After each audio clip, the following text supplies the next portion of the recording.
김진의 돌직구쇼에 오신 여러분 반갑습니다. 김진입니다. 저는 오늘도 저희 돌직구쇼 오픈 스튜디오 앞에 나왔습니다. 윤석열 대통령이 오늘로써 이틀째 용산 새 집무실에서 집무를 시작했습니다. 어제 첫 집무실에서 일정을 개시했는데 앞으로 윤석열 대통령에게 임명시켜야 할 장관 리스트가 많이 남아 있습니다. 특히 그 중심에는 한동훈 법무부 장관 후보자가 있습니다.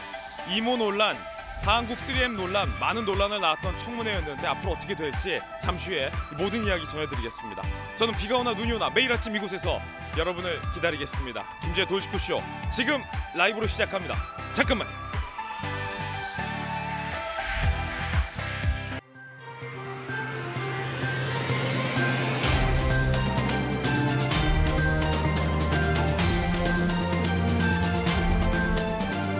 신문 읽어주는 남자입니다. 윤석열 대통령이 어제 공식 취임식을 했습니다. 저희 돌직구쇼와 채널A를 통해서 취임식 생중계도 많은 분들 보셨습니다. 윤석열 대통령이 취임사를 할 때 하늘에 갑자기 무지개가 떴다가 취임사 연설이 끝날 때쯤 무지개가 사라지는 진 풍경도 어제 있었다고 합니다. 그 자리에 있었던 전주의 의원에게 잠시 후에 한번 물어보겠습니다. 오늘 조간신문 4가지 키워드 선택됐습니다. 함께 보시죠. 먼저 첫 번째 키워드부터 공개하겠습니다. 첫 번째 키워드는 바로 이겁니다. 자유. 자유. 자유. 자유. 무지개가 떴던 그 취임사에서 가장 많이 나왔던 단어 과연 뭘까요? 동아일보 1면입니다. 자유였습니다. 자유.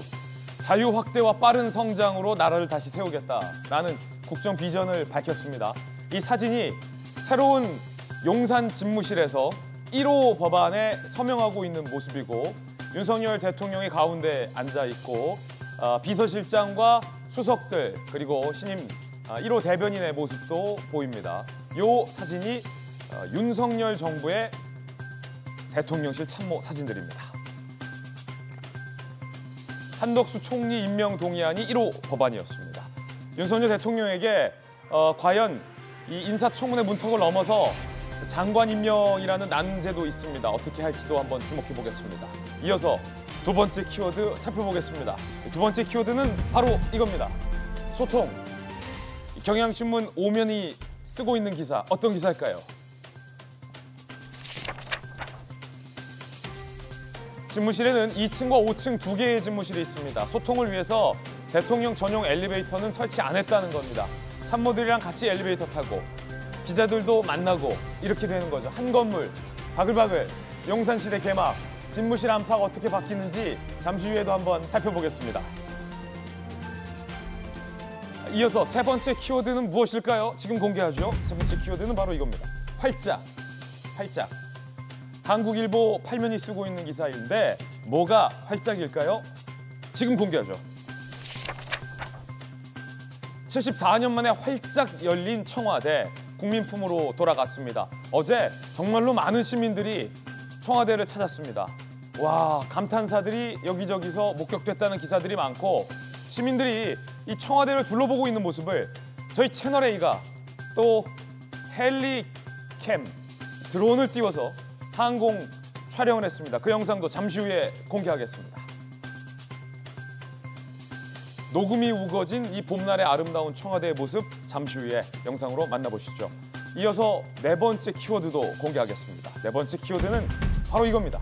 S. 경제 소식 한번 보겠습니다. 한국경제입니다. 경기 침체 다가온다. S경고. 주식, 원자재에서 안전자산으로 머니 무브. 전 세계 인플레이션 압박이 지속되며 이 돈 흐름이 되돌아오고 있다는 겁니다. 스태그플레이션 공포 때문이에요. 코스피도 계속 추락하고 있고 국제유가 하루새 6% 급락, 안전자산 달러만 강세를 보이고 있습니다. 금 가격도 다시 떨어지고 있다고 합니다. 지금까지 신문 읽어주는 남자였습니다.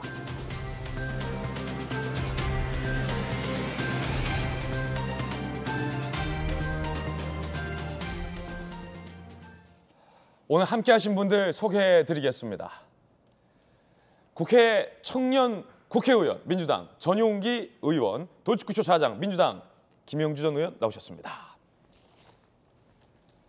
국내임 법사위 소속 국회의원, 판사 출신의 전주혜 의원, 법전 들고 나온 정혁진 대표 변호사 나오셨습니다. 모두 어서 오세요.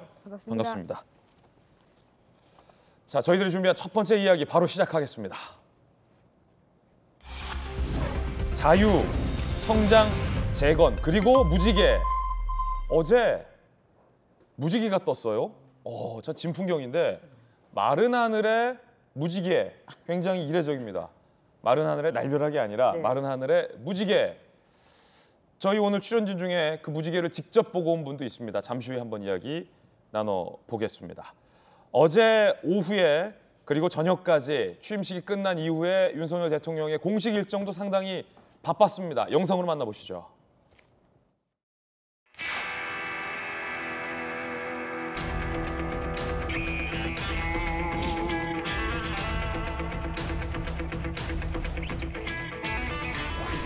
오늘은 우리가 평화적으로 다시 한번 정권 교체를 이룩한 국민 승리의 날이고 대한민국 민주주의가 승리한 날이라고 저는 생각합니다. 오늘의 이 모임이 바로 우리들의 힘찬 출발을 다짐하는 대한민국과 문재인 정부의 제가 이게 문재인 정부 총리가 되다 보니까 문재인이 입에 익어서 그러는 용서하시기 바랍니다. 대한민국과 윤석열 정부의 힘찬 출발과 성공을 위하여 건배를 제기하겠습니다. 성공을 위하여!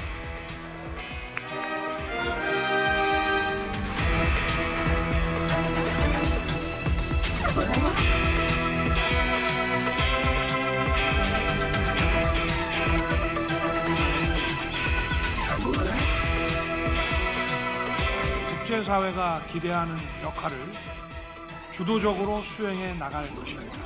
우리 온 세계 인류의 자유와 평화와 번영을 위하여.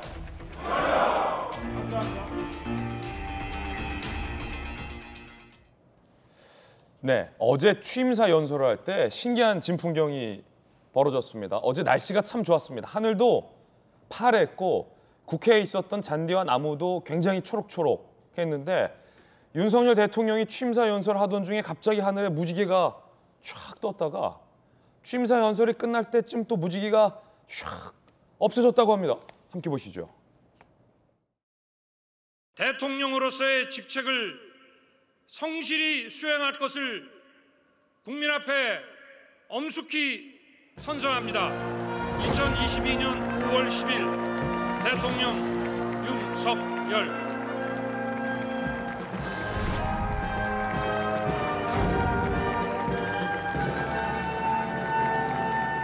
우리는 자유의 가치를 제대로 그리고 정확하게 인식해야 합니다.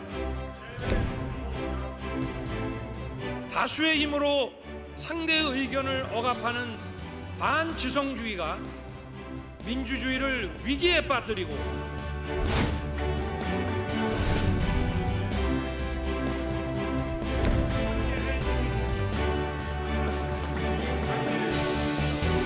국민이 진정한 주인인 나라, 위대한 국민 여러분과 함께 반드시 만들어 나가겠습니다. 감사합니다.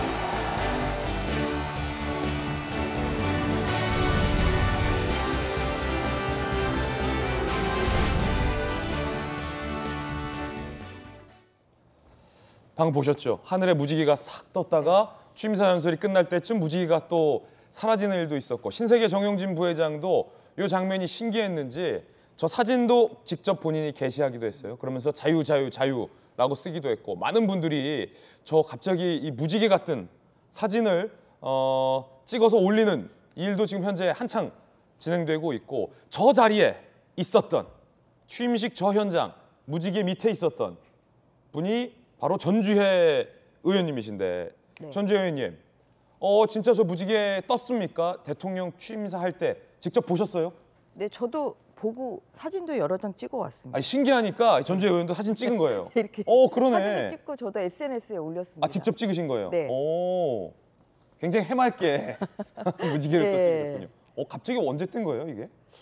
그러니까 저도 그 취임사를 하시는 도중에 네. 주위 의원님들이 무지개가 떴다 그래가지고 그래서 좀 보니까 하늘에 무지개가 좀 떠 있었고요. 예. 그래서 뭐 저를 비롯한 뭐 주위의 여러 의원님들도 예. 신기해서 예. 뭐 사진도 좀 찍고 그랬습니다. 네. 근데 또 신기하게 취임사가 끝나고 나서는 또 무지개가 좀 사라졌어요. 그래요? 예, 그래서 행사 마치고 나서 어. 하늘을 보니까 또 무지개가 사라지고 그래서 예. 그게 뭐 시간을 어떻게 맞춘 것 같이 그걸 혹시 뭐 저 취임사 그 예. 도중에 그렇게 떠올랐다가 네. 끝나고 사라지고 무지개를 뭐 저 국민의힘이나 인수위 쪽에서 이렇게 뭐 이렇게 쏜 겁니까 빔을? 아유, 뭐 아니면 그 진짜 자연스러운 무지개였습니까? 뭐 자연 과학의 힘 아닌가 싶습니다. 아 진짜 예, 자연스럽게 무지개가 자연스럽게 떴다. 그래서 어허. 뭐 그냥 음. 저희가 그냥 좀 기분 좋은 그런 이제 신호로 좀 뭐 새로운 출발을 예. 하늘도 좀 축하해 주는구나. 예. 예, 그러한 좀 기쁜 마음으로 저희는 무지개를 예. 바라봤던 것이죠. 그렇군요. 자 김형주 의원님 네. 서울시 정무 부시장 역임하시잖아요. 무지개라 함은 과학적으로 우리가 볼 때 비가 오고 나서 비가 갠 뒤에 네. 이 구름과 대기가 촉촉하게 수분을 머금고 있을 때 햇살이 그 수분에 투영되면서 나타나는 프리즘 현상. 정확하지 않습니까? 네. 제가 중1 때 배웠는데 근데 비 온 하늘이 아니었잖아요. 어제 맑은 하늘이었단 말이에요. 이게 가능합니까? 뭐 여러 가지 찬 공기가 더운 공기가 만나는 일교차의 문제라든지 여러 예. 가지 어떤 자연의 조화. 음. 뭐 한편으로 보면 대한민국 대통령의 취임식 때 무지개가 떴다라고 하는 것은 굉장히 뭐 구군이 좋게 들어온다는 예. 뜻일 수도 있고. 하여튼 좋은 징조다. 1년 전만 해도 검찰총장이었던 분이 대통령이 된 게 매우 신기한 자연 현상이다. 이것을 자연히 일어나기 힘든 일이 발생했다는 예. 걸 하늘도 검증해주는 예. 현상 아닌가 예. 그렇게 생각합니다. 무지개는 뭐 무지개이지요. 그러나 뭐 무지개를 볼 때 우리들이 다 기분 좋아하니까 하여튼 예쁜 무지개가 떴다라는 점도 이색적이었습니다. 자유와 반지성주의를 경계해야 된다. 그리고 자유를 중요시 여겨야 된다. 시장을 중요시 여겨야 된다. 윤석열 대통령이 취임사에서 여러 번 강조를 했습니다. 그 내용도 함께 보시죠. 자, 이 무지개 같은 취임사에서 자유, 반지성주의. 윤 대통령은 취임사 준비 과정에서 실무진에게 자유와 공정이 없는 통합은 무의미하다라고 여러 번 강조했다라고 취임준비위원회 관계자가 이야기를 합니다. 조우선 민주당 대변인, 대한민국이 나아갈 방향과 위기 해법이 안 보여서 아쉽다. 송영길 후보는 참담함을 금치 못했다. 나라를 재건하겠다니 대한민국이 망했냐라는 또 굉장히 비판적인 발언도 송영길 후보는 냈습니다. 정익진 변호사님, 취임사 어제 뭐 다 들어보셨고 네네. 저도 굉장히 좋은 단어들이 많아서 고개를 끄덕이면서 생중계를 했는데 참담함을 금치 못했다. 송영길 후보는 굉장히 비판적인 반응을 냈어요. 대한민국이 무슨 망했냐? 어떻게 보십니까? 동의하십니까? 글쎄요, 저는 뭐 그런 내용까지는 있었던 것 같지는 않고요. 그다음에 제일 제가 주목한 단어는 뭐 자유가 35번인가 나왔다라고 이야기하지만 자유보다도 반지성주의라는 단어에 저는 눈이 갔습니다. 그러니까 송 후보가 얘기하는 것처럼 뭐 참담함을 금치 못할 정도 아니었다? 뭐 참담할 게 뭐 있었나 참담할 싶은 게 뭐 생각이 있었나? 들고 반지성주의의 반대말은 지성주의가 아니고 전체주의, 권위주의 그런 거거든요. 그런데 지금까지 반지성주의 하면 당장 떠오르는 게 며칠 전에 있었던 검수완박 처리하는 그 의회 과정에서 그런 것들이 참 우리나라 21세기에 선진국에 들어간 우리나라에 걸맞지 않은 참으로 이상한 모습이었다. 저희는 그렇게 생각을 했기 때문에 그렇기 때문에 이제 반지성주의는 결국은 개인의 개성이나 소수의 목소리까지도 다 잘 포용을 하는 것이 필요한 것이 아닌가 그런 내용을 이제 대통령께서 취임사에 담은 것이 아닌가 싶고 오히려 저는 요번 취임사가 밋밋했다는 생각이 들었어요. 그래가지고 차라리 제가 지난번 5년 전에 문재인 대통령 취임사를 다시 찾아봤거든요. 거기에는 온 국민들이 5년 동안 정말로 이렇게 생각할 수 있었던 그런 멋있는 말씀이 들어있었어요. 뭐냐면 기회는 평등하고 과정은 공정하며 결과는 정의로울 것이다. 이건 저는 굉장히 그때 멋있는 말이다. 정말 우리나라가 그렇게 될 것 같다. 그렇게 되면 정말로 좋겠다. 이렇게 생각을 했는데 지난 5년 동안에 과연 그것이 그렇게 되었었던가 오히려 그 반대 아니었는가 오히려 그런 것들에 대해서 결과적으로 예. 현실에 대한 참담한 생각까지 오히려 저는 들었는데 그래서 저는 어제 윤석열 대통령 취임사를 보면서 뭐 그런 멋있는 말 이렇게 막 나열하는 것보다 5년 동안에 정말 우리 국민들이 개개인의 개성을 자유롭게 표출할 수 있는 그런 나라를 만들어 주시면 제일 좋겠다. 그냥 말보다도 행동으로 보여주면 좋겠다. 저는 그렇게 생각했습니다. 이제 정혁진 변호사님 의견 들어봤습니다. 전윤기 의원님, 네. 송영길 후보는 일단 가혹하게 평가를 했습니다. 뭐 선거 중이기도 하고 송영길 대표만의 포인트도 있었을 것 같은데 왜 이렇게 참담함을 금치 못했다, 대한민국이 망했냐라는 또 비판적인 얘기를 하셨을까요? 일단 반지성주의에 주목을 하셨다고 우리 정익준 변호사께서 말씀해 주셨지만 그 단어를 쓴 것 자체가 사실 참담한 것이죠. 그러니까 후보 시절에는 지속적으로 통합을 이야기했고 뭐 상식을 이야기했고 공정을 이야기했지만 취임사에서는 통합과 상식과 관련된 내용은 전혀 찾아볼 수 없었고 뭐 다수의 힘으로 밀어붙이는 뭐 반지성주의 이런 것은 대놓고 민주당 보고 반지성주의다. 그러니까 본인과 생각이 다르면 예. 반지성주의다라고 이야기하는 것을 저희는 그렇게 들렸고 그렇게 읽혔습니다. 요 문구, 그러니까 윤석열 취임사 중 대통령의 취임사 중에 다수의 힘으로 억압하는 반지성주의의 민주주의 위기가 왔다라는 건 민주당을 겨냥한 발언이다. 그렇죠. 저희는 그렇게 읽을 수 있는 것이고요. 그러니까 자신과 생각이 다르면 반지성주의니까 뭐 유념해라 이 정도로 보였던 거고 사실 뭐 복지나 그다음에 분배, 청년과 관련해서는 지난번에 윤석열 당선인 때만 해도 충분히 있었습니다. 그런데 대통령 당선이 되고 나서 대통령 취임사에서는 뭐 복지와 관련된 뭐 청년 문제는 전혀 언급이 없었고 심지어는 사회 현안 해결에 대한 구체적인 방안도 없었기 때문에 이 취임사가 대한민국을 운영하는 그 철학적 의미에서는 굉장히 멀어진 것이 아닌가 저희는 그렇게 보고 있습니다. 그렇군요. 반지성주의, 그러니까 지성과의 반대되는 네.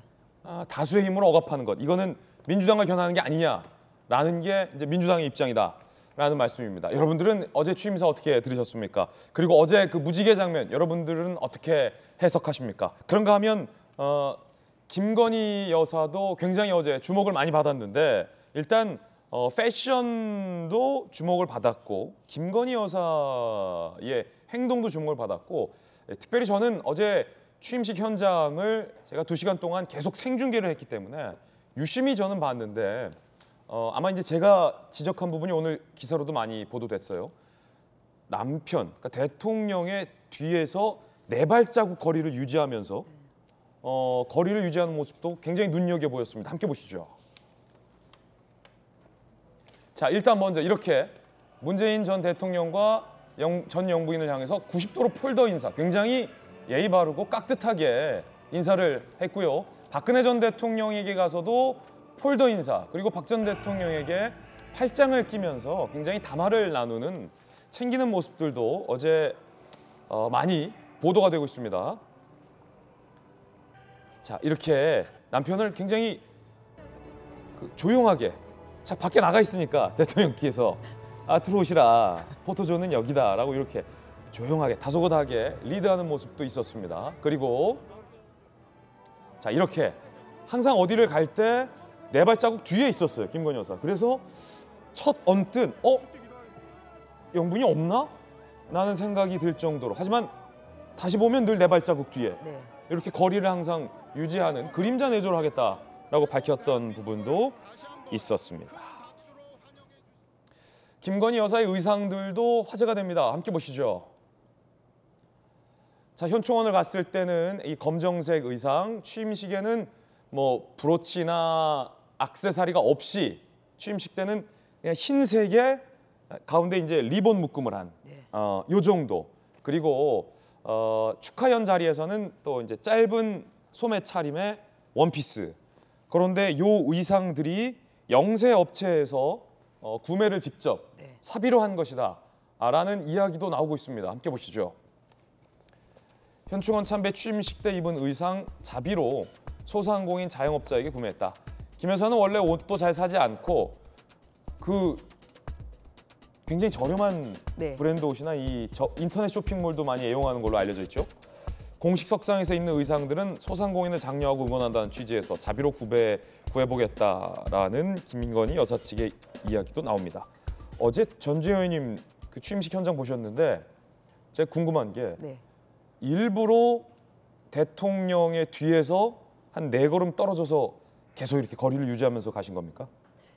네, 그렇게 보여요. 뭐 사실 저는 이제 단상에 있었기 때문에 네네. 뭐 그렇게 아주 그 대통령의 뭐 걷는 모습을 자세히는 못 봤습니다만 마치고 이제 언론에서 보니까 이제 그런 모습이 보였고 그다음에 4시에 또 국회에서 열린 행사에도 대통령 부부가 같이 참석을 하셨는데 뭐 그때도 그렇게 좀 조금 떨어져서 예. 걷는 그런 모습을 보이셨습니다. 이분 저분 이제 내빈들에게 굉장히 90도로 꾸벅꾸벅 네. 인사도 여러 번 잘 하시던데 네네. 어떻게 보셨습니까? 국민의 입장에서 봤을 때는 굉장히 뭐 겸손한 모습으로 그러한 겸손한 뭐 영부인의 모습으로 좀 다가간 거 아닌가 싶습니다.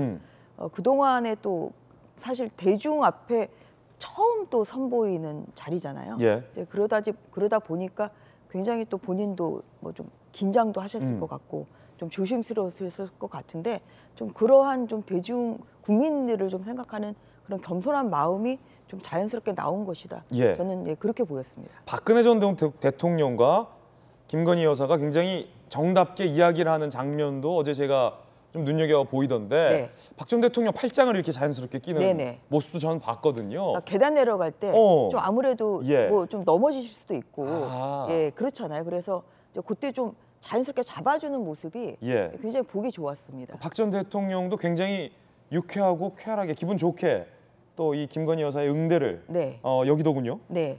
아무래도 이제 그런데 가면은 좀 약간 뻘쭘할 수 있거든요. 네. 그냥 아무도 말을 시켜주지 않으면 이제 끝나고 그냥 조용히 이렇게 나올 수도 있는 상황인데 가서 또 이렇게 옆에서 네. 또 뭐 말도 그렇게 또 대화도 하고 뭐 이러면서 조금 더 뭐 그 박근혜 전 대통령도 좀 행사장에서 편안하게. 좀 편안하셨을 것 같고요. 또 뭐 그러한 모습이 뭐 여기는 인위적인 게 아니라 굉장히 자연스럽게 꾸벅꾸벅. 또 친근감이나 그러한 친절함의 표시로 좀 느껴져서 좀 그런 모습이 어제 또 카메라에 잡히면서 네. 그 모습이 또 굉장히 많이 뉴스에도 나오고 또 많이 또 언론에서 다루는 것 같습니다. 영부인이 그 뭐 문재인 전 대통령이나 아니면 박근혜 전 대통령 사회적 이제 어른 VIP들에게 이렇게 꾸벅꾸벅 인사 잘하는 모습.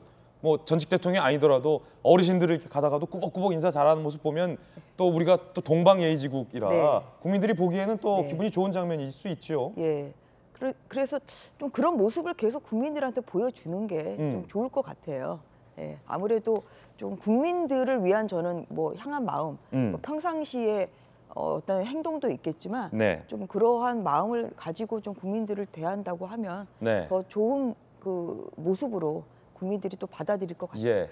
전주의 의원이 지난 대선 기간 동안 윤석열 대통령을 거의 전부 일정을 다 밀착 수행을 했잖아요. 네, 그랬죠. 김건희 여사가 그때 당시에도 옷을 몇 년 전 옷을 계속 돌아가면서 잘 재활용해서 입는다. 네. 인터넷으로 옷 산다. 네. 슬리퍼도 굉장히 저렴한 제품이다. 뭐 이런 게 있었는데 어제 그 취임식 때 입었던 옷도 영세 상인에게 직접 자비로 산 돈 맞습니까? 자비로 주고 산 옷 맞습니까? 뭐 그렇게 언론에 보도가 되고 있죠. 뭐 그렇게 사실 어떠한 옷을 입고 나올지는 뭐 또 국민들이 관심을 가지는 분들이 좀 있었을 겁니다. 얼마 전에 또 입었던 뭐 이런 치마가 예. 또 59,000원. 예, 59,000원이에요? 예예. 그러니까 그 절을 찾아갔을 때 입었던 뭐 치마도 굉장히 또 여성들의 관심의 대상이 돼서 뭐 그 샀던 이제 업체에서 완판이 됐다. 뭐 이러한 기사를 저도 봤는데요. 이제 그러다 보니까 어떠한 그런 옷을 입는지에 대해서 좀 특히 이제 여성들이 관심을 많이 가질 텐데요. 그러한 뭐 고가의 옷이 아니라 또 중저가 또한 그 소상공인 지원을 하는 그런 마음에서 뭐 입었다는 것이 또 굉장히 좋게 받아들여지고 앞으로 계속 저는 뭐 이런 행보를 좀 하지 않을까 싶습니다. 그래서 국민들이 좀 보기에 좀 그렇게 또 저가의 옷, 그 중저가의 옷으로 또 소상공인을 또 지원을 하고 예. 또한 좀 그 친숙한 그런 모습으로 좀 다가가는 모습을 계속 보여줬으면 좋겠습니다. 예. 자, 이제는 용산 시대가 본격적으로 열렸습니다. 용산의 새 집무실도 가동이 이틀째 되는 중입니다. 오늘도 윤석열 대통령이 용산 새 집무실에서 일정을 시작했다는 뉴스 속보도 들어와 있습니다. 두 번째 이야기 시작하겠습니다. 어제 취임식 장면들 함께 보셨고요. 두 번째 이야기 주제는 신나게 일해보자. 새 집무실에서 수석과 참모들에게 윤 대통령이 이렇게 얘기를 했답니다. 신나게 일해보자. 1호 결재는 총리 동의안이었습니다. 새로운 용산 집무실 윤석열 대통령 입장하는 모습 그리고 참모진들의 모습 함께 보시죠.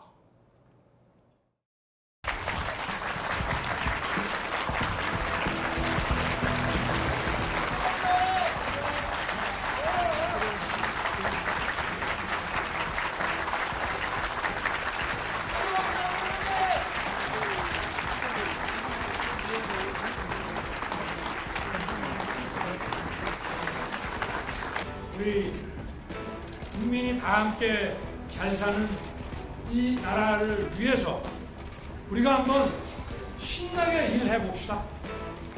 아침에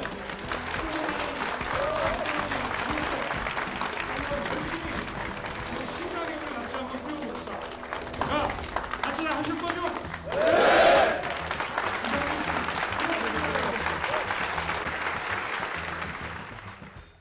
신나게 일해보자 이 메시지가 나왔어요. 김영주 의원님. 네. 신나게 일해보자.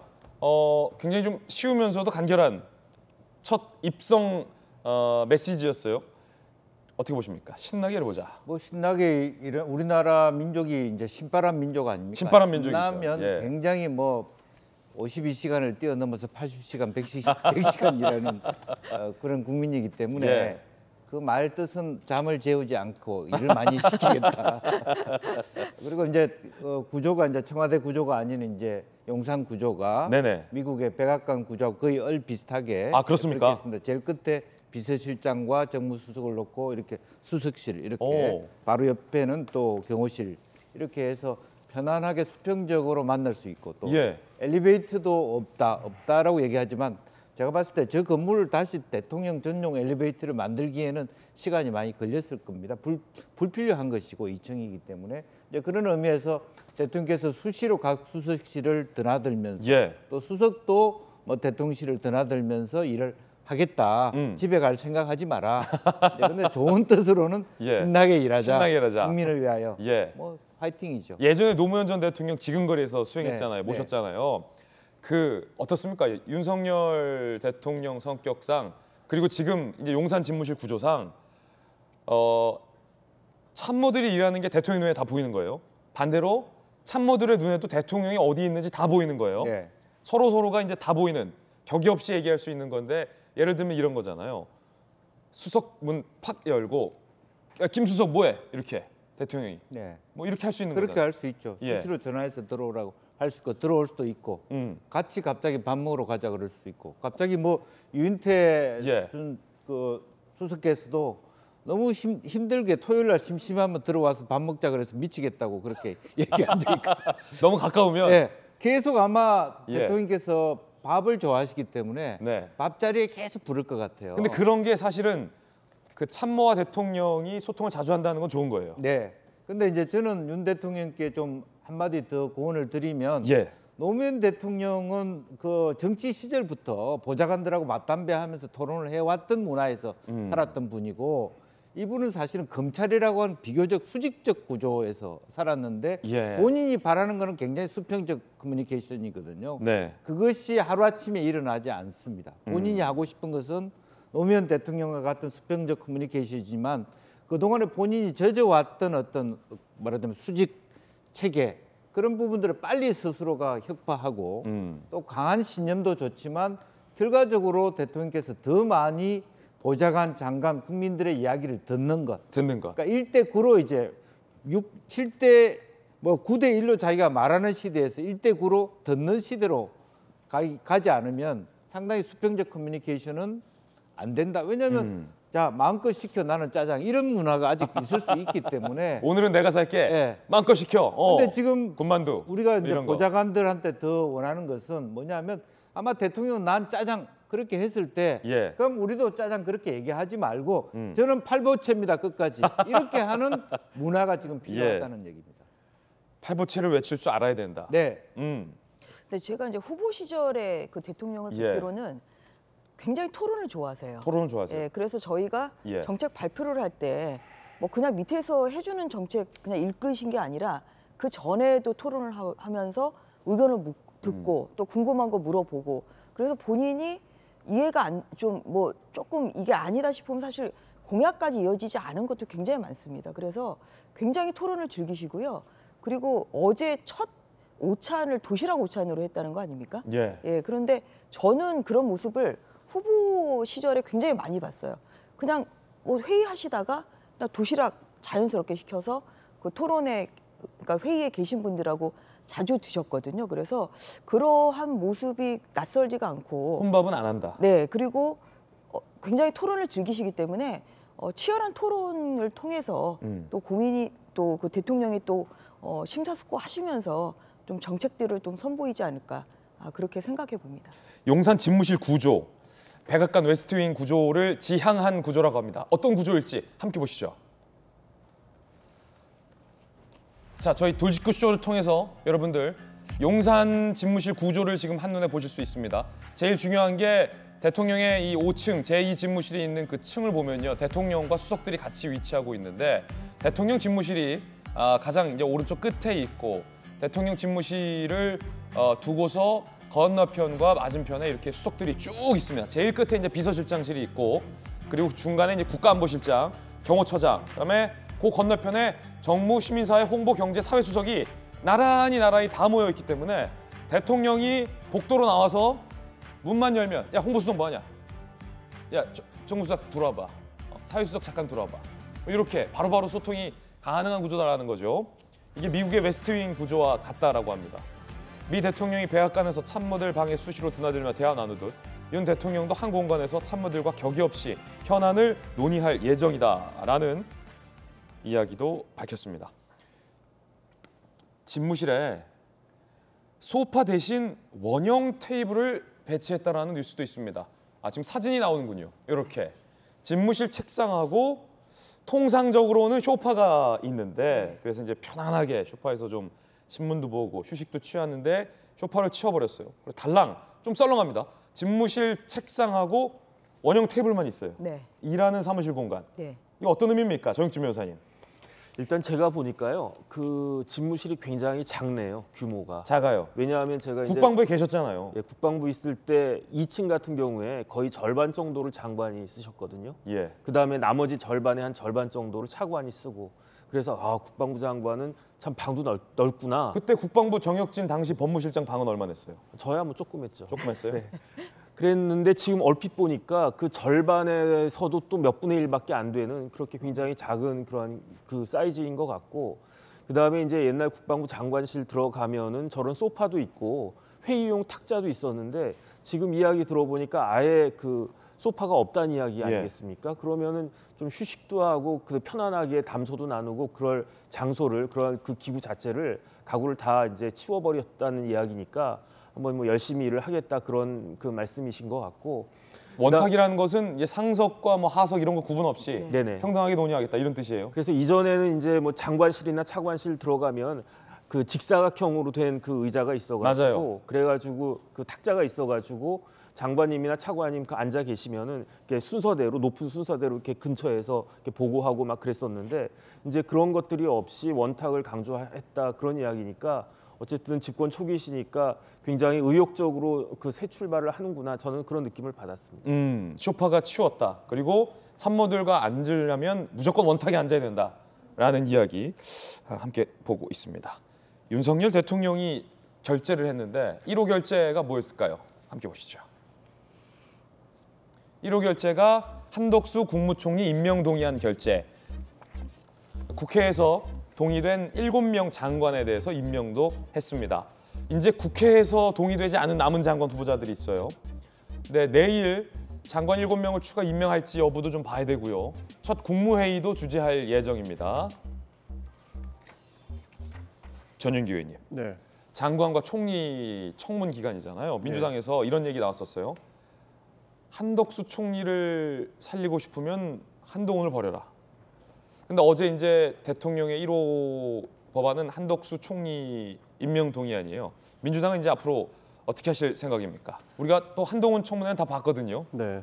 그러니까 국회 일정에 따라서 이 총리 서명 동의가 이제 오게 되면 준비를 저희는 당연히 하겠죠. 근데 그에 대해서 당의 입장을 정하는 것은 의총회 통해서 공식적으로 말씀을 드릴 그렇군요. 예정입니다. 그 일부가 한동훈 장관 후보자와 그 한덕수 총리 후보자를 이제 뭐 맞교환하는 방식 이런 식으로 이야기를 하신 걸로 아는데요. 그 민주당의 공식적인 입장은 총리 후보자와 장관 후보자를 연계해서 뭐 어떠한 딜을 하는 그런 모습은 안 보일 것이다. 그것이 공식 답변입니다. 예. 자, 일각의 개개인 의원들의 의견일 뿐이다. 네, 라는 답변입니다. 잠시 후에 한동훈 법무장관 청문회와 관련된 이야기 나눠보겠습니다. 그런가 하면 시진핑 중국 주석이 윤석열 대통령을 중국으로 초청을 했습니다. 방중을 해달라라는 겁니다. 이에 대해서 윤석열 대통령실에서는 어떤 답변을 보냈을까요? 함께 보시죠. 시 주석께서 양측이 편한 시기에 대통령의 중국 방문을 환영한다. 그러니까 정상회담, 한중 정상회담 하다는 얘기죠. 방중 초청에 사의를 표하고 감사의 의미를 전달하고 시 주석의 방한도 고대한다. 방한도 고대한다. 그러니까 은연중에 아니 뭐 방중 정상회담 한중 좋은데 뭐 우리만 가니까 네. 좀 시 주석도 와라. 문 전 대통령이 임기 중 2차례 중국을 갔지만 시진핑 주석은 2014년 이후 8년간 한국에 오지 않았습니다. 그래서 내심 방한도 좀 고대한다라는 얘기인데 중국 통 김영주 의원님. 네. 그러고 보니까 문 전 대통령이 중국 2번 갔는데 그때 뭐 여러 가지 뭐 논란도 있었고 해명도 있었고 혼밥했다 뭐 아니다 뭐 이런 얘기도 있었고 푸대접을 받았다 뭐 아니다. 기자들 뭐 사건도 좀 있었고. 기자들 사건도 있었고 어제 그 윤석열 대통령실에서 보낸 이 답변 사의를 표하고 감사하고 시 주석도 방한할 걸 기대한다. 이거 어떻게 보십니까? 어떤 의미일까요? 글쎄요, 이제 지금 뭐 말하자면 이제 3년임에 대한 문제가 시진핑 주석 하에 있고요. 그것이 아마 3차 당대가 20차 당대가 이제 올 10월 11월 이렇게 하는데 사실은 미국과의 관계를 우선시할 수밖에 없는 네. 윤석열 정부의 입장. 그리고 3년임이라고 하는 것이 그 전에 주석들보다는 더 많은 장기 집권의 의미이기 때문에 국제 여론도 좀 살필 필요가 있고 예. 바로 가겠다는 화답하기보다는 네. 어쨌든 2014년에 오셨으니까 한 번 더 오시라. 아마 오시게 된다면 올해 10월이나 11월 달에 하는 당대회를 끝나시고 예. 코로나가 조금 더 안정된 상태에서 올 연말이나 내년 초에 오실 수 있지 않겠느냐. 그렇게 되면 그에 대한 답방 형식으로 아마 윤석열 대통령이 중국 가실 수도 있는 거 아닌가. 지난번에 시진핑 주석이 오셨을 때는 제가 서울대학교에서 같이 참여를 했었습니다. 아, 그래요? 예, 오. 직접 이제 그 강의하시는 서울대 학생들하고 그 공학 근무를 해서 했었는데 아마 그런 벌써 그게 한 8년이 됐네요. 8년 전. 예, 그래서 우리나라도 나름대로는 국가의 입장이 있으니까 좀 균형 있게 호혜적으로 서로 먼저 오시면 예. 방한을 하시면 답방하는 형태를 네. 기울이겠다. 일단 그렇게 그렇죠. 보고 있는 거 아닌가 싶습니다. 아니 정상 국가들끼리 뭐 맨날 뭐 우리만 갑니까? 그렇죠? 시 주석도 오고 우리도 가고 네. 시간 되면 오고 가고 해야지. 네. 우리만 뭐 계속 가고 뭐 옛날입니까? 그런 거 없잖아요. 저도 굉장히 어려울 수 있는 외교 관계가 될 수 있다 이렇게 보고 있는데요. 사실 다들 아시다시피 중국의 권력 구조라는 것이 굉장히 폐쇄적이지 않습니까? 중국은 대한민국에서 상상할 수 없을 정도 권력 구조가 폐쇄적인데 그 윤석열 당선인이 사드 이야기를 한 번 더 했거든요. 그러면 이제 중국에서는 어떠한 일이 일어나느냐? 그 시진핑 주석이 3연임에 대한 그런 중대사를 앞두고 있는데 그 밑에 있는 참모들은 혹시라도 혹여나도 이제 시진핑 주석이 꼭 불편한 상황이 생기지 않을 것을 아마 가장 많은 고려를 할 것이라고 저는 그렇게 보고 있습니다. 그렇기 때문에 사드 재배치와 관련해서는 대한민국을 적대시할 수밖에 없을 상황이 올 수 있는 것이고 중요한 것은 본인의 내세를 챙기기 위해서 그러니까 중국에서 3연임의 명분을 앞세우기 위해서는 외부로 그 공격 포인트를 돌려야 되는데 그것이 첫 번째가 미국이 될 것이고 우리가 미국을 더 우리 동맹 국가로서 인정을 하고 있기 때문에 중국 입장에서는 쉽게 접근하기가 어렵다. 예. 그러나 이것을 타개해 나가는 것은 윤석열 대통령의 몫이다. 이런 말씀 드리고 싶습니다. 자, 그런가 하면 어제 동시에 청와대도 74년 만에 국민들의 품으로 개방이 됐습니다. 저희 채널A가 드론까지 띄워서 항공샷 시원한 청와대의 전경도 어제 저희 돌직구쇼에서 공개를 했습니다. 어제 수많은 시민들이 청와대를 방문했습니다. 시민들의 모습 보시죠. 청와대 문 개방.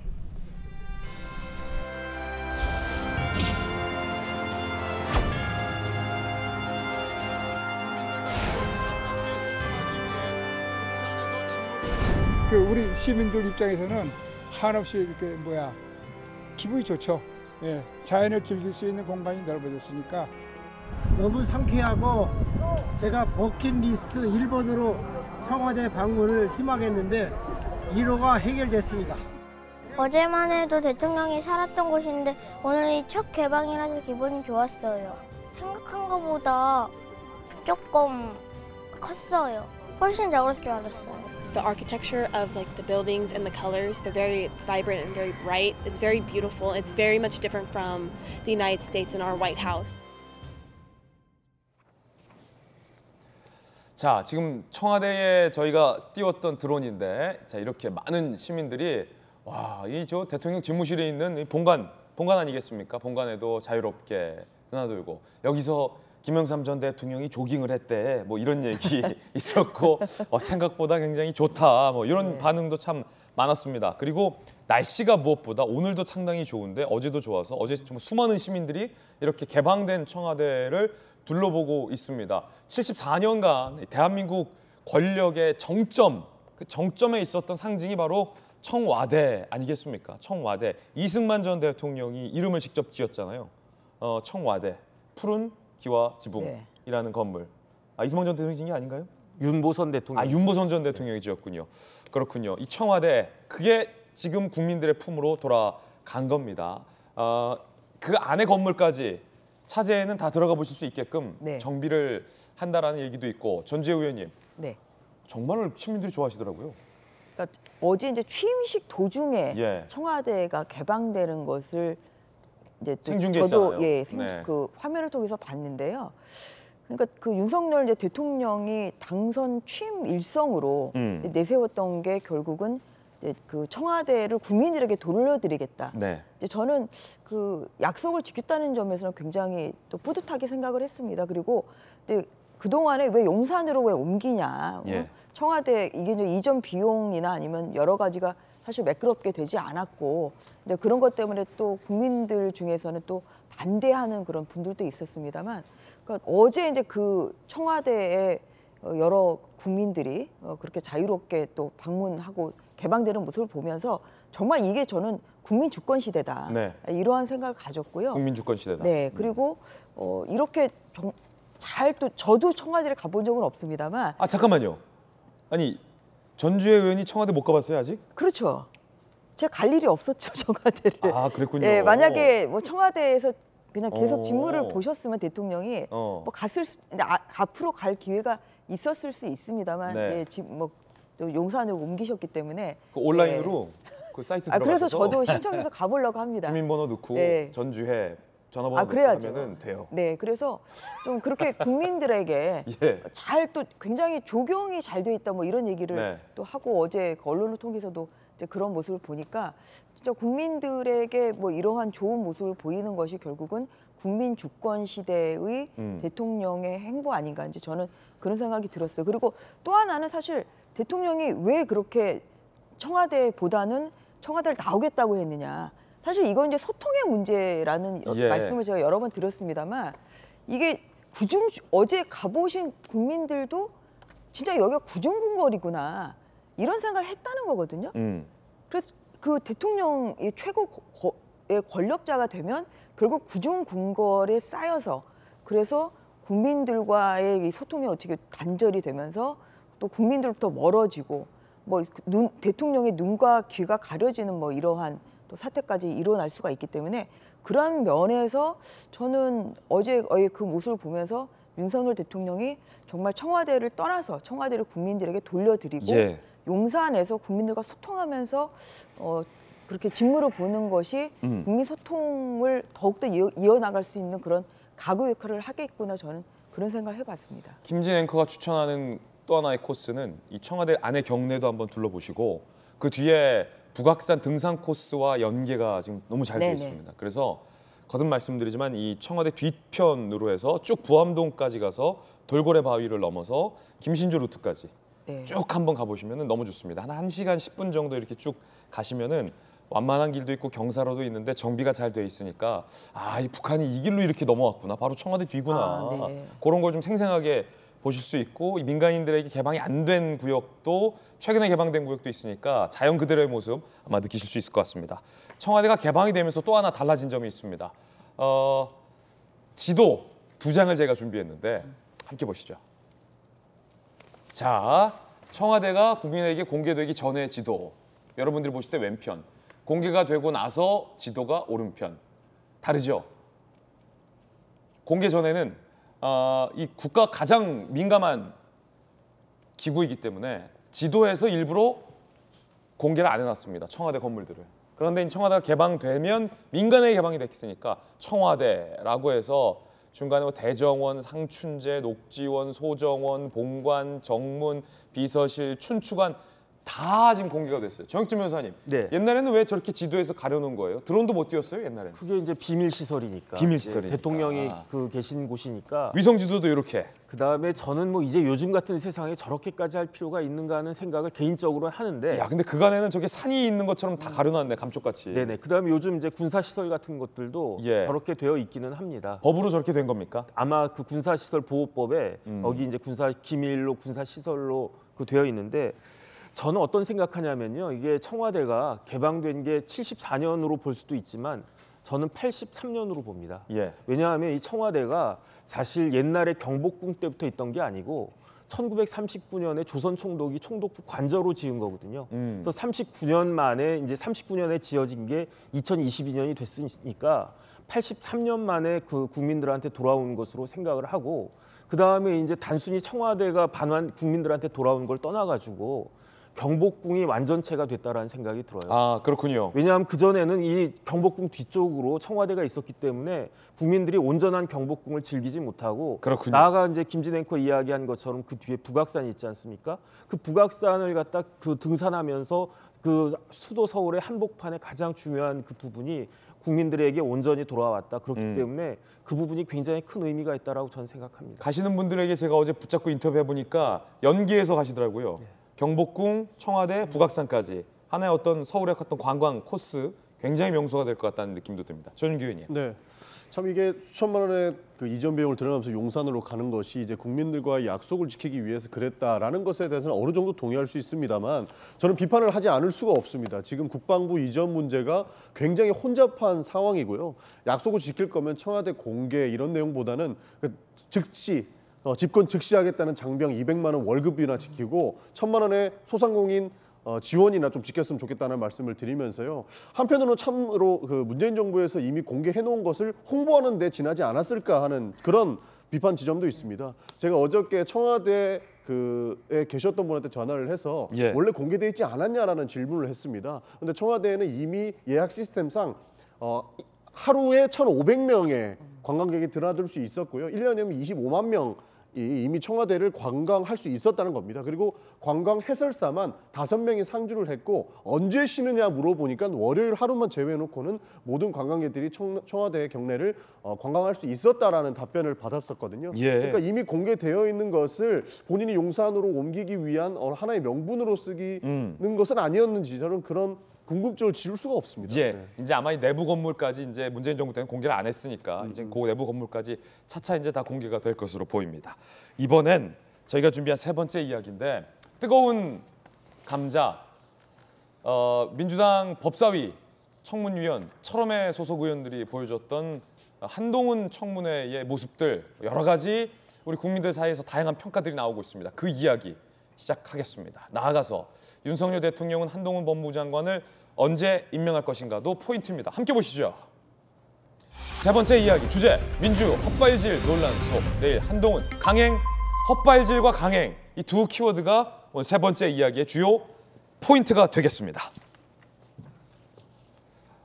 한동훈 청문회는 이틀 동안 이루어졌습니다. 그리고 여기 전주혜 의원이 네. 국민의힘 법사위 위원이자 한동훈 청문회 위원이라서 청문회에 직접 이틀 동안 참여를 하고 저희 돌직구쇼에 오늘 나와주셨습니다. 한동훈 법무장관 후보자가 조국 수사와 관련해서 민주당 의원들의 강한 비판과 공격이 이어지자 이렇게 얘기했습니다. 내가 조국 수사만 눈 감았으면 나는 꽃길 걸었을 것이다 라고 말이죠.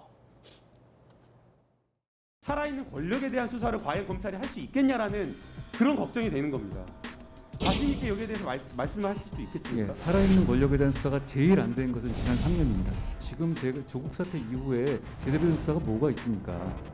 그때 할 일 제대로 안 하고 할 일 한 사람들 다 내쫓고 그 자리를 자기 편으로만 채워놓고 그 다음에 터지고 남발하지 않았습니까?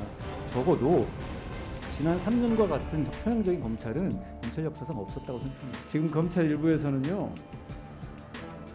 한동훈 후보를 정치 검사로 규정을 하고 또 조국 전 장관 일가족 수사 때도 정치적 의도가 있는 것으로 보입니다. 제가 사실 그 말씀대로라면 조국 수사 그냥 한번 눈 감았으면 계속 꽃길이었을 텐데요.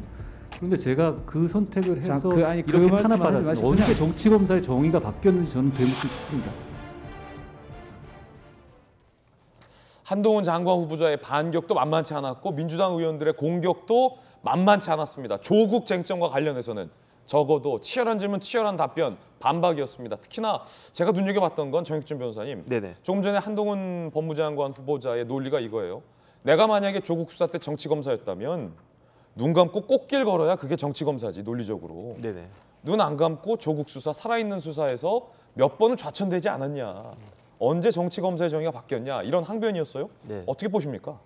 일단 한동훈 검사장이, 그러니까 한동훈 후보자가 사법시험도 일찍 되고요. 그다음에 이제 시험 되자마자 초임이 서울중앙지검이었고 거의 지방에서 근무한 적이 없어요. 그다음 유학도 이제 콜롬비아 대학으로 갔다 오고 그다음에 다른 경우보다 훨씬 빠르게 검사장 승진도 되게 빨리 했어요. 그다음에 초임 검사장 가는 데가 어디냐면 옛날 같은 경우에는 사법연수원 부원장 자리가 초임 검사장 가는 자리거든요. 근데 그런 자리에 안 가고 옛날로 치면 뭐 대검 중수부장 같은 그런 자리에 초임 검사장으로 갔다가 그 이후에 무슨 사법연수원 부원장, 그다음 법무연수원 연구위원 이런 식으로 3번인가 4번인가 좌천을 당했으니까 그러니까 한동훈 검사장 입장에서는 그때 내가 눈 한번 질끈 감았으면 지금 뭐 중앙지검장도 하고 모두 하고 그랬을 것이다 라는 말을 지금 하고 싶었던 거고 그런데 어쨌든 정권이 교체가 됐기 때문에 그 몇 년간에 한 2년 정도 그 기간 동안에 오랜 그 질곡의 한동훈 그 후보자 입장에서는 그 질곡의 시간을 그 버텼더니 이제 법무부 장관 후보자가 된 것이다. 그래서 나도 어려움이 있었다. 그 이야기를 하는 겁니다. 근데 객관적으로는 그 말이 맞다라고 저는 판단이 되죠. 전윤규 의원님. 본인은 꽃길이 아니라고 얘기하는데 이보다 더한 꽃길이 어디 있느냐라는 저는 질문을 되묻고 싶습니다. 그러니까 한동훈 검사장은 뭐 당연히 뭐 똑똑해서 뭐 사법시험도 일찍 되었고 그 다음에 주요 직책에만 많이 가 있었고 뭐 사법연수원 부원장으로 뭐 좌천을 당했다는 얘기를 하는데요. 결국에는 조국 장관을 도륙하기 위해서 벌여졌던 20여 명의 검찰이 붙었던 그 수사 때문에 결국에는 지금 이 사태가 저는 벌어져 있다고 보고 있습니다. 그렇기 때문에 본인이 정치검찰이 정의가 바뀌었느냐 질문하는 것은 본인이 오히려 더 정치검찰 속에 깊숙이 관여돼 있었다 이런 말씀을 좀 드리고 싶습니다. 사실 그 조국 전 장관의 가족 수사처럼 지금 한동훈 후보자의 가족도 어느 정도 의혹들이 많이 나오고 있거든요. 그러니까 딸의 논문이라든지 뭐 제1저자로 되어 있는 아주 어려운 논문을 어떻게 1저자로 등록이 되어 있는지부터 밝히고 이것이 조국 전 장관처럼 청문회도 전에 수사를 통해서 밝혀졌다면 얼마나 더 큰 파장을 낳았을지 저는 궁금증을 자아낼 수가 있을 것이다. 저는 이런 말씀 드리고 싶습니다. 예, 민주당 전용기 의원의 반박. 지금 한동훈 장관 청문을 두고 민주당과 국민의힘 사이의 기류는 굉장히 이렇게 다릅니다. 여러분들은 어떻게 보십니까?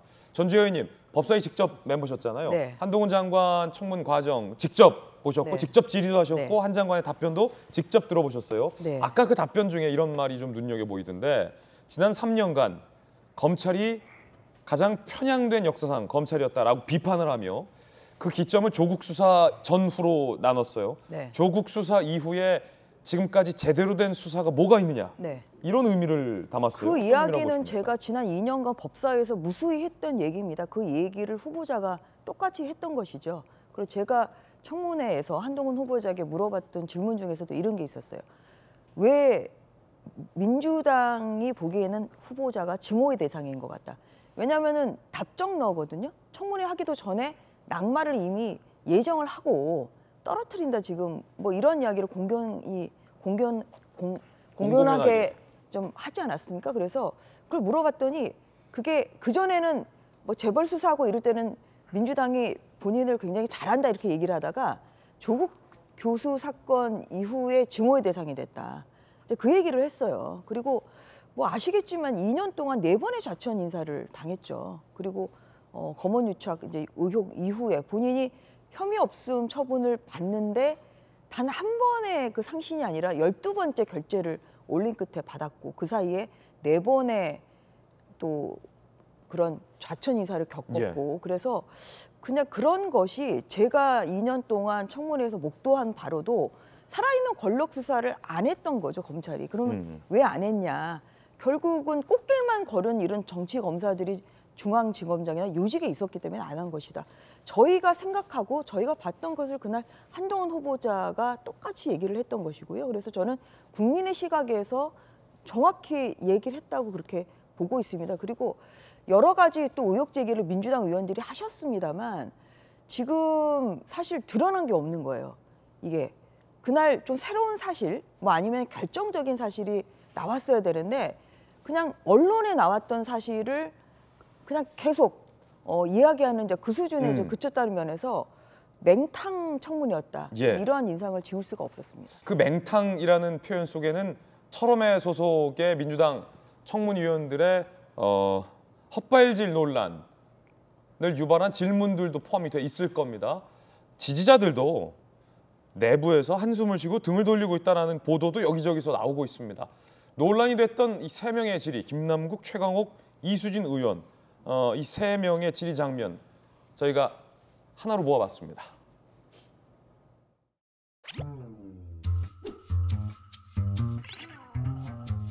계속해서 수준 높은 논문이 아니다라고 이야기를 하는데요. 이 논문을 일저자로 썼습니다. 이모하고 같이. 공저자가 아니라 일저자로. 누구와 같이 썼다고요? 이모하고요. 이모. 제 딸이요? 그렇습니다. 이모하고 제 이모 누구의 이모 말씀이신가요? 이모랑 뭘 같이 했다는 얘기는 논문을 같이 썼다는 얘기 제가 처음 들어봅니다. 팩트를 좀 알려주세요. 확인을 해보니까 지금 그 물품을 지급받았다는 보육원의 경우에 보십시오. 기증자가 한 아무개라고 나옵니다. 의원님 아까 말씀하신 것처럼 한 땡땡으로 나온 거 있지 않습니까? 한국 3M 같습니다. 한국 3M. 거기 보면 영리법인으로 돼 있지 않습니까? 제 딸 이름이 영리법인일 수는 없죠.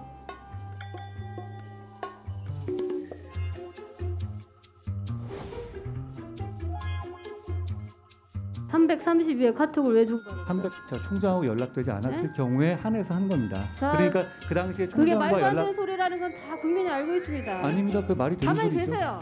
그만. 대통령의 그 배우자가 되시는 분하고 안 그렇게 하신다는 보장이 있습니까? 사실이 아닙니다. 뭐가 사실이 아닙니까? 지금 태도가 굉장히 문제가 있습니다. 그러니까요? 하시라고요. 예, 잘 새기겠습니다. 뭐라고요? 잘 새기겠습니다. 비꼬는 겁니까? 제가 제 질문이 웃깁니까? 네. 왜요?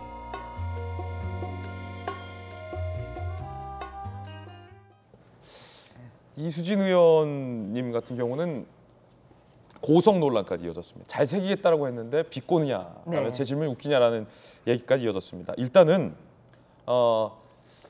민주당의 또 선배 국회의원이 김용주 전 의원님께서 보시기에는 이 철험회 소속 주요 의원들인데 이번에 또 검수완박 입법을 굉장히 또 강하게 리드했던 분들이시고 특히 김남국 의원 같은 경우는 이모, 네. 이모랑 같이 썼다. 이 한겨레 신문 기사만 제대로 꼼꼼히 읽어봤어도 외숙모랑 이모는 헷갈리지 않았을 텐데. 그럼 최강욱 의원 같은 경우도 한국스리엠, 그럼 성이 한이고 이름이 국스리엠이 돼야 되는데 어떻게 보셨습니까? 이 세 분의 질의 장면. 우선 뭐 청문회가 한 차례 연기됐기 때문에 그만큼 진중하게 민주당이 벼르고 별려서 준비를 철저히 한다 이런 이제 느낌. 그래서 긴장도를 가지고 수많은 국민들이 과연 한동훈 청문회에서 어떤 얘기를 할지를 숨죽여가면서 봤을 텐데 그런 측면에서 봤을 때 너무 민주당 국회의원들의 질의 수준이 기대 이하여서 수준이 기대 이하다. 예, 국민에게 볼 면목이 없다 저는 그렇게 느꼈습니다. 예. 실제적으로 뭐 저는 크게 두 가지 여러 가지 이런 이모 또 뭐 영리법인을 갖다 개인이라고 아니고 영리법인을 갖다가 어떻게 딸로 오인할 수 있는, 이거는 사실은 상식 이하의 어떤 인식이죠. 최소한 서류라도 봤으면 이거는 영리법인이라는 건 사인이 아니고 회사라고 볼 수 있잖아요. 사실 제가 중요한, 제가 예. 너무 궁금한 게 김용주 의원님 17대 때 예. 국회의원 하셨지만 보좌관이 8명에서 9분이 계시잖아요. 비서관 포함해서. 정말로 엘리트 보좌관, 비서관 8명, 9명이 수행을 하고 있고 그 자리에도 핵심 보좌관이 동석을 하고 있고 다 우리 세비가 어마어마한 세비가 들어가는데 그 보좌관 8, 9명 중에 누구 한 명이라도 이모, 다 이모라고 생각했던 거예요? 다 그 한, 성, 한, 임, 국수리엠 이렇게 생각했던 거예요? 그러니까 그게 말하자면 감정만 격해 있는 거예요. 저 사람 나의 적이다 이렇게만 생각했지 차분하게 어떻게 실제적으로 한 방에 국회의원이 8명이다가 중요한 게 아니라 정말 진지하게 이 청문회를 잘하려고 그러면 법사위원들 보좌관들 회의를 통해서 해요. 보통 청문회 할 때. 그래서 내가 여기까지 묻고 그다음에 너가 여기까지 물어서 한동훈 후보자가 빼도 박도 못하도록 하는, 사실은 덫을 치거나 작전을 하거든요. 근데 그런 부분이 없이 개별적으로 저렇게 허물어져 버리면 사실 할 말이 없다라는 거고, 또 하나는 오늘 저렇게 포커싱은 안 됐습니다만은 예컨대 딸이 우선 외국 학교에 다닌다. 그 리포트를 어떻게 쓰는데 부모 찬스 아니냐. 이것도 저는 좀 창피하게 느꼈습니다. 왜냐하면 이게 그 학교를 만든 사람이 누굽니까? 송영길 시장 때 만들었다고. 아, 그래요? 예. 그럼 그 학교 최대위기라는 학교에서 학생들의 수준이 부모 이상으로 높습니다. 지금 고등학교 수준은. 초중동생의 어떤 그 외국 학교의 수준은 부모들이 도움을 주겠지만은 실제로 아무리 대통령이고 장관이라 하더라도 자기 아이들이 공부 잘하는 아이들의 수준이 높아요. 그런 현실을 정확하게 보지 못하고 무조건 부모가 도와준다. 부모가 못 도와줘요. 미적분을 할 수 있는 부모가 누구가 되겠어요? 전주혜 의원님이 아무리 뭐 학력이 좋아도 미적분이라든지 무슨 희한한 어떤 수학 문제에 대해서 부모가 도와줄 수 있습니까? 못 도와주거든요.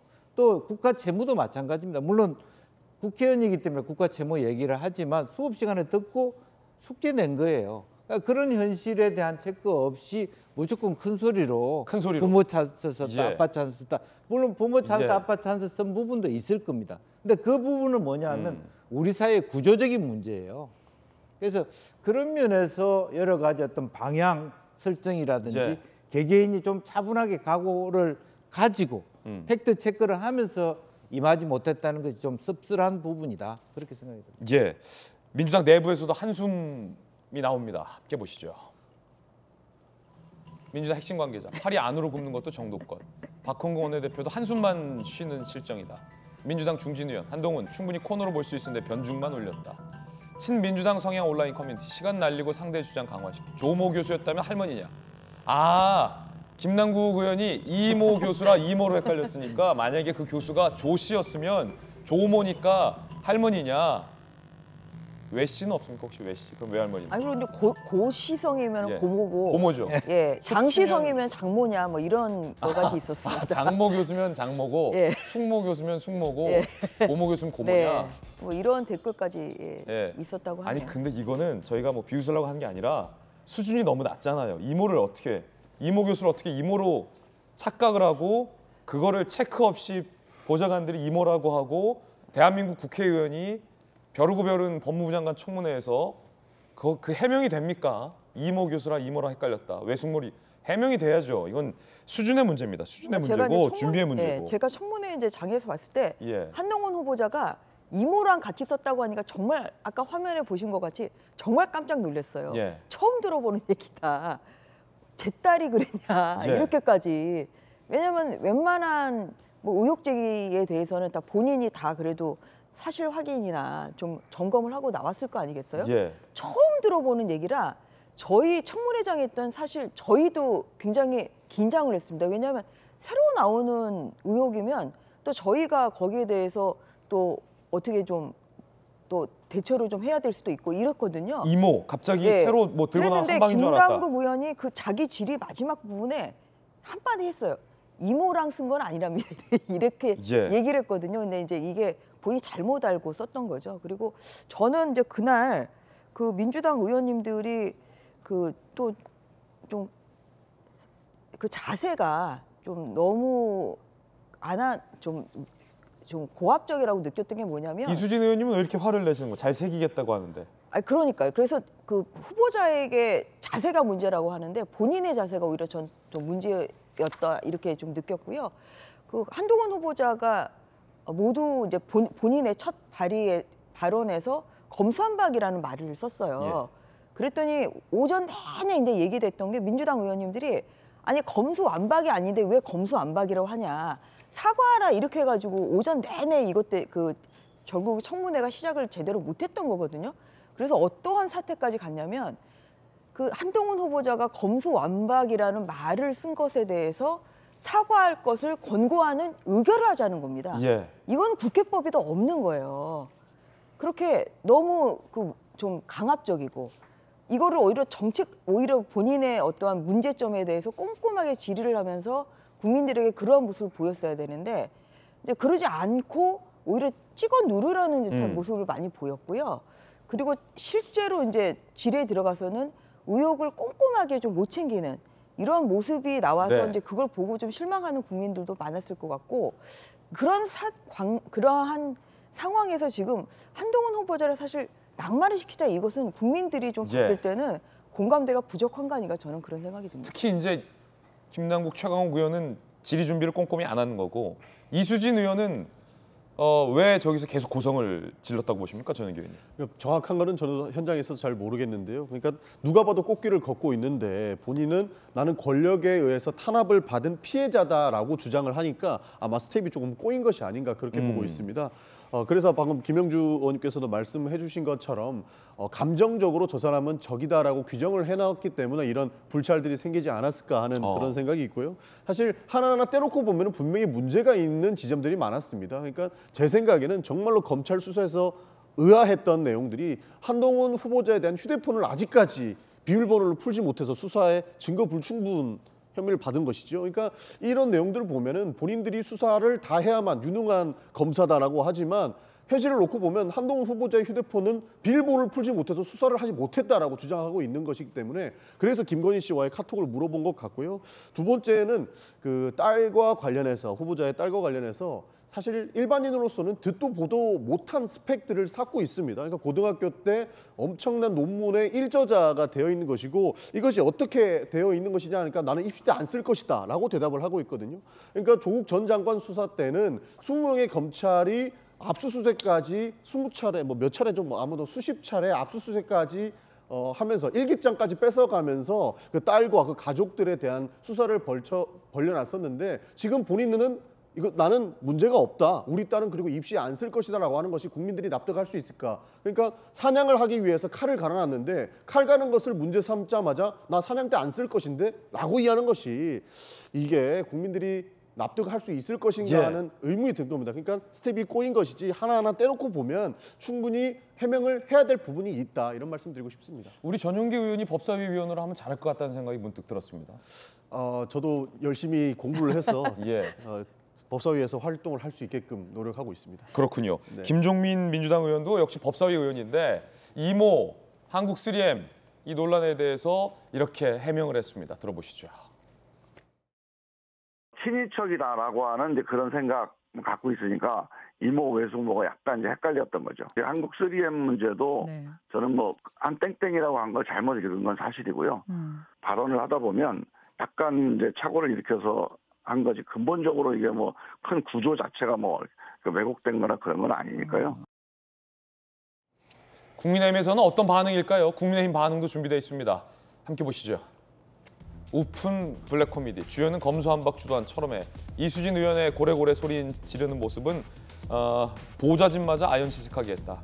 국민께서는 철험해 의원들의 국회의원 자격 검증이 필요한 게 아닌지 묻고 있다라고 논평을 했습니다. 정혁진 변호사님, 민주당의 결론은 한동훈 부적격입니다. 뭐 여러 가지 민주당이 보는 기준이 있고 그 기준에 대해서 국민 여러분들의 생각도 다양할 것 같은데 적어도 그러려면 청문회에서 날카로운 모습, 앞서 전용기 의원처럼 합리적인 질의 그리고 타당한 날카로운 물음 이런 것들이 선행되었으면 좋았을 텐데 기억에 남는 건 사실은 이모 한국 3M 고성이란 말이죠.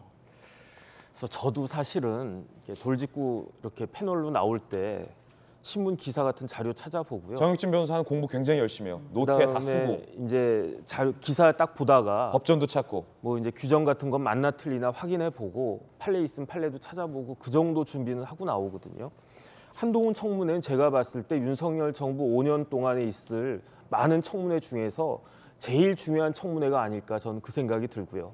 그다음에 엊그제는 무슨 날이었냐면 문재인 대통령의 마지막 그 임기였어요.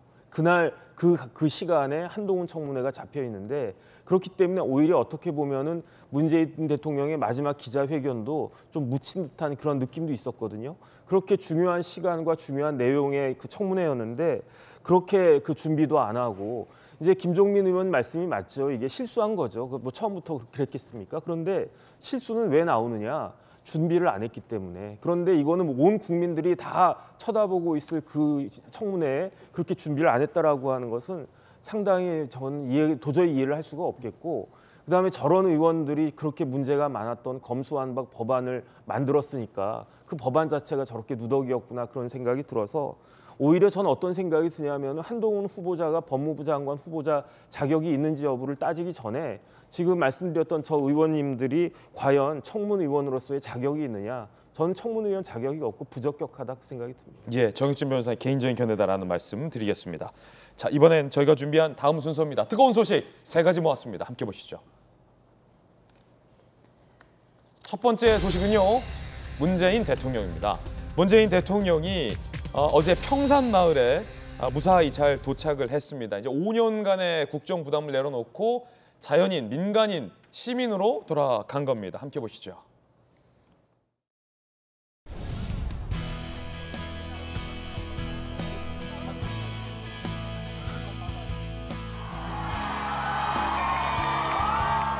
이제야 무사히 잘 끝냈구나 라는 실감이 듭니다. 저는 이제 해방되었습니다. 저는 이제 자유인입니다.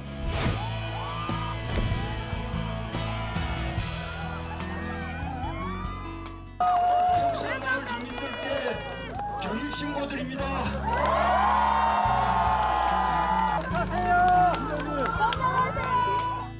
제 아내와 함께 얽매이지 않고 이제 자유롭게 잘 살아보겠습니다.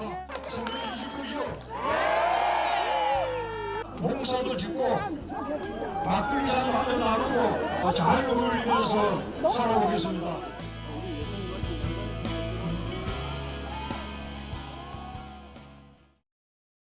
김영주 의원님, 네. 문재인 전 대통령이 이제 윤석열 대통령의 취임식을 잘 참석을 하고 또 윤석열 대통령에게 덕담도 함께 두 분이서 나누고 이제 무사히 잘 평산마을로 갔습니다. 지지자들이 이제 그곳까지 가서 많이들 이제 또 응원도 해주고 네. 했습니다. 네. 실제로 그 동안에 제가 이제 문재인 대통령을 그 전에 사인 시절에 만났을 때 제가 봉화마을에 만난 적이 있거든요. 아, 그렇군요. 네, 봉화마을을 말하자면 문화 해설가 역할을 하시면서 네. 살아왔기 때문에 노무현 대통령 시절에 어떻게 그 아름다운 자전거 타고 다니고 손녀하고 하고 또 봉화마을에서 쌀 농사하고 오리 농법을 하던 그런 부분에 대한 부러움이 있었을 겁니다. 그러니까 주중에 계속 대통령 보러 오는 손님을 밀짚 모자 쓰고 반겼던 모습, 이제 그런 것들을 본인도 희고할 거라고 보여지는데 서서히 그런 데 대한 어떤 생각들 차분하게 내려오셔서 농사도 짓고 막걸리도 같이 마시고 또 실제로 저 마을 주변에 가까이는 아니지만은 지인들이 많이 사세요. 아, 그렇습니까? 그 지지자들이 과거 그 계시던 집 근처에도 많이 사시고 했기 때문에 자연스럽게 그 주변으로 많이 집을 구해서 내려오는 사람도 많을 겁니다. 앞으로 본인이 원했던 것처럼 해방되어서 자유롭게 아주 오히려 성공하는 뭐 지미 카터 대통령이 그랬듯이 재임 시절도 잘 하셨지만 마지막까지 지지율이 높았습니다만 재임 이후에 남북 통일이라든지 인권이라든지 평화를 위해서 더 쓰임이 있는 또 평화롭게 잘 살아가시는 전직 대통령 부부가 되기를 바랍니다. 예, 이번엔 두 번째 뜨거운 소식 공개하겠습니다. 실루엣의 정체는 누굴까요? 바로 이재명 후보가 인천 계양을 출사표를 던졌죠. 어제도 인천 계양을 해서 선거 운동을 했다고 합니다. 함께 보시죠.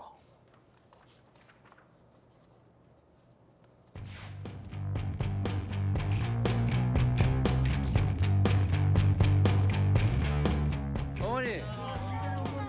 저도 하나 얼마예요? 그러니까 근데 실제로 보시면 아니 젊어 보여요.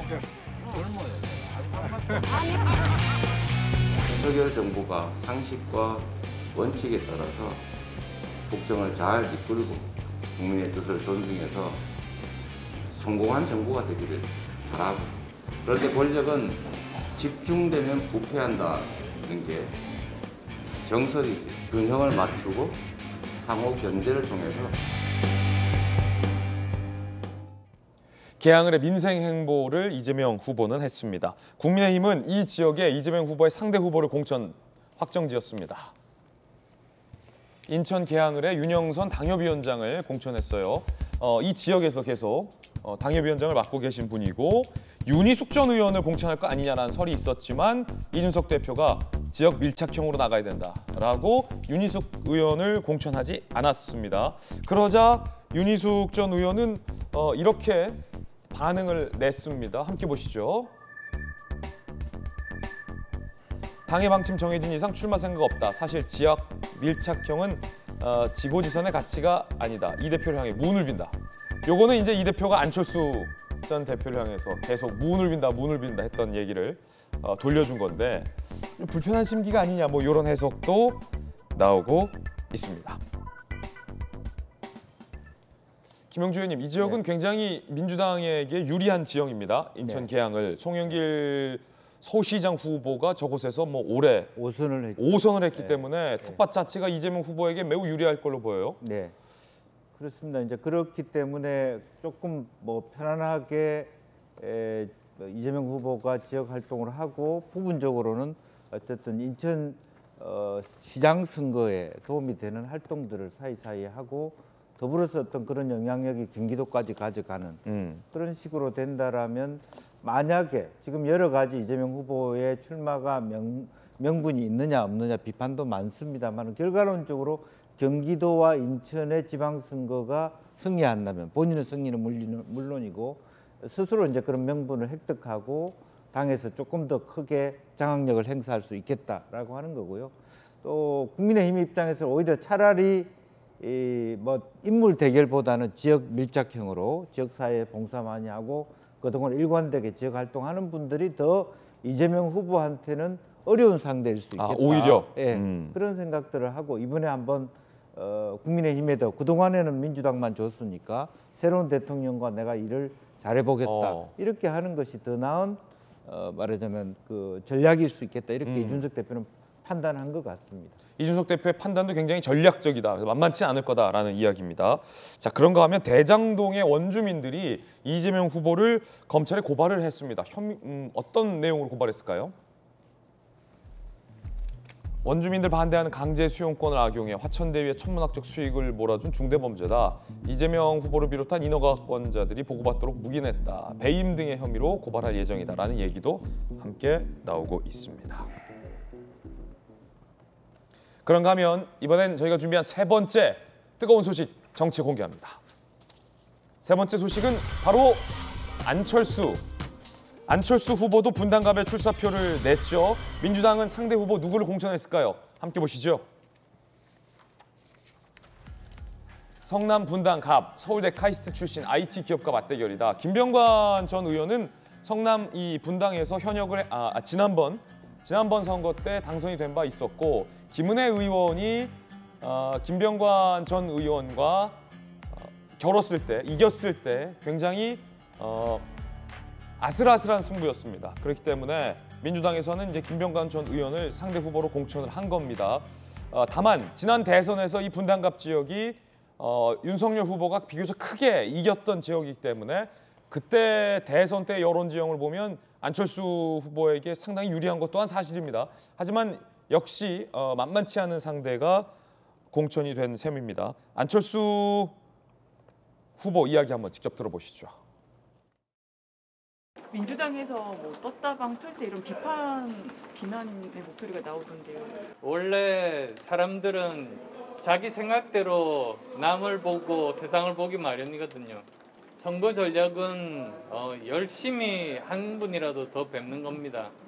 제가 처음 초선 때 상계동에 나갔을 때 한 달 내내 운동화를 신고 계속 걸었습니다. 모든 골목을 걸어서 한 달 걸으니까 운동화가 떨어지더라고요. 그 정도로 이번에도 열심히 다니겠습니다. 자, 안철수 후보의 이야기도 한번 들어보셨습니다. 이 분당갑 지역 같은 경우 사실은 이 경기도 선거, 경기도지사 선거 자체가 굉장히 만만치 않은 여론 지형을 지금 보이고 있기 때문에 안철수 후보의 분당갑 출마가 과연 어떤 경기도지사 선거에 영향을 미칠지도 좀 봐야 할 변수입니다. 전주 의원님 어떻게 보십니까? 이제 어제 김은혜 의원이 또 취임식장에서 좀 만났거든요. 네. 예, 그래서 얘기 들어보니까 이제 같이 또 본인의 지역구를 또 안철수 대표가 공천을 받아서 또 출마를 하고 또 같은 경기도 지역이기 때문에 같이 좀 선거 운동을 또 하고 선거야 뭐 마치 같이 뛰는 기분 같을 거예요. 시너지 러닝메이트로. 효과를 좀 노리는 것 같습니다. 근데 저는 아까 안철수 대표에 대해서 민주당에서 철새라 그러는데 철새는 이재명 전 지사 아닙니까? 이재명 지사 하면은 경기도와 뗄래야 뗄 수가 없고요. 그리고 본인이 또 성남시장으로서 정치에 입문을 하셨던 분이고 성남시에 특히 분당에 있는 그 대장동을 설계하신 분이 바로 이재명 전 지사잖아요. 그래서 이분이 출마를 하셨으면 당연히 분당갑에서 출마를 해야 되고, 근데 그렇게 됐다고 하면 안철수 대표와 이제 이재명 그 후보와의 빅매치가 됐을 텐데 본인의 어떠한 그런 쉬운 좀 지역 그 출마로 인해서 이러한 좀 분당갑을 좀 피한 결과가 돼서 저는 좀 그러한 것이 좀 명분을 잃는 거 아닌가, 이재명 후보로서는 좀 그런 생각이 듭니다. 그리고 예. 안철수 후보 같은 경우는 또 안랩 연구소가 또 분당에 있기 때문에 그런 면에서도 또 연구도 있고 또 그렇기 때문에 철새라고 좀 보기는 어려울 것 같고요. 이번에 그 큰 선거를 통해서 또한 더 큰 좀 정치인으로 그렇게 발전하지 않을까 그렇게 생각하고 있습니다. 홍준표 후보가 빠진 대구 수성을의 대진표도 완성이 됐습니다. 함께 보시죠. 이인선 후보와 김용남 후보가 대구 수성구을. 자, 이게 또 김재원, 유영아 두 명이 모두 다 탈락을 했어요. 그래서 국민의힘에서는 이인선 후보로 단수 공천을 했습니다. 아무래도 이 지역에서 계속 이름이 나왔던 분이고 김재원, 유영아 두 분을 이제 탈락했던 것 어떻게 보십니까, 김영주 의원님? 글쎄요, 뭐 광고 봐야 돼요? 60초 광고 보고 돌아오겠습니다. 잠시 후에 뵙겠습니다.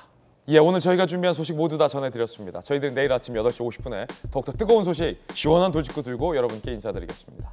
오늘 하루는 분명 어제보다 나을 겁니다. 좋은 하루 되십시오. 고맙습니다.